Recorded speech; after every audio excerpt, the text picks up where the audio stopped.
चुनावी दौर में सभी नेता गरज गरज कर भाषण दे रहे हैं, लेकिन शुक्रवार को गुना में अमित शाह ने एक ही सीट पर दो कैंडिडेट के फेवर में बातें कह डाली। शुक्रवार को अमित शाह गुना में ज्योतिरादित्य सिंधिया के पक्ष में भाषण देने पहुंचे थे।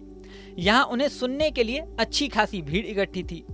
अमित शाह ने ज्योतिरादित्य सिंधिया को जिताने की अपील तो की ही, साथ ही केपी यादव को लेकर जो कहा उससे लोग सरप्राइज हो गए।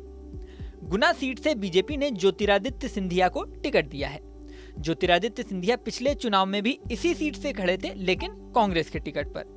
दरअसल ज्योतिरादित्य सिंधिया पहले कांग्रेस में थे और साल 2019 के चुनाव में गुना सीट से कांग्रेस के टिकट पर चुनाव लड़े थे।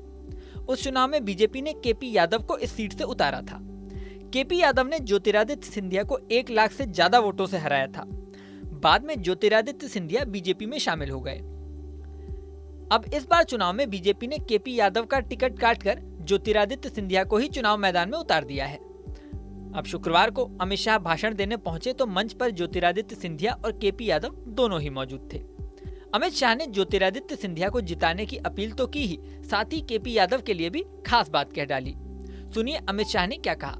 कई क्षेत्र में मैं जाता हूं तो लोग कहते हैं कि साहब हमारे सांसद को आप आगे बढ़ाना, हम जिता कर भेजेंगे। अब आपको तो बना बनाया मंत्री मोदी जी ने यहां चुनाव लड़ने के लिए भेजा है, प्रचंड बहुमत से जिताना। और आज मैं कहकर जाता हूं, केपी यादव ने इस क्षेत्र की बहुत अच्छी सेवा की है। केपी यादव की चिंता मुझ पर छोड़ देना, आपको करने की जरूरत नहीं है। भारतीय जनता पार्टी हमारे भाई केपी यादव के भविष्य की और केपी यादव को आगे बढ़ाने की सभी प्रकार की चिंता करेगी। गुना वालों, आपको 2 नेता मिलेंगे, ज्योतिरादित्य भी मिलेंगे और केपी यादव भी मिलेंगे। बता दें, अमित शाह ने शुक्रवार को छत्तीसगढ़ के बेमेतरा, मध्य प्रदेश के राजगढ़, भोपाल और गुना में चुनावी रैली को संबोधित किया। गुना में तीसरे राउंड यानी 7 मई को वोटिंग होगी।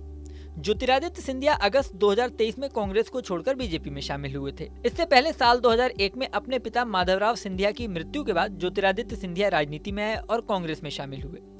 23 साल कांग्रेस में रहने के बाद बीजेपी में शामिल हो गए हैं। ज्योतिरादित्य सिंधिया राहुल गांधी के भी दोस्त माने जाते हैं।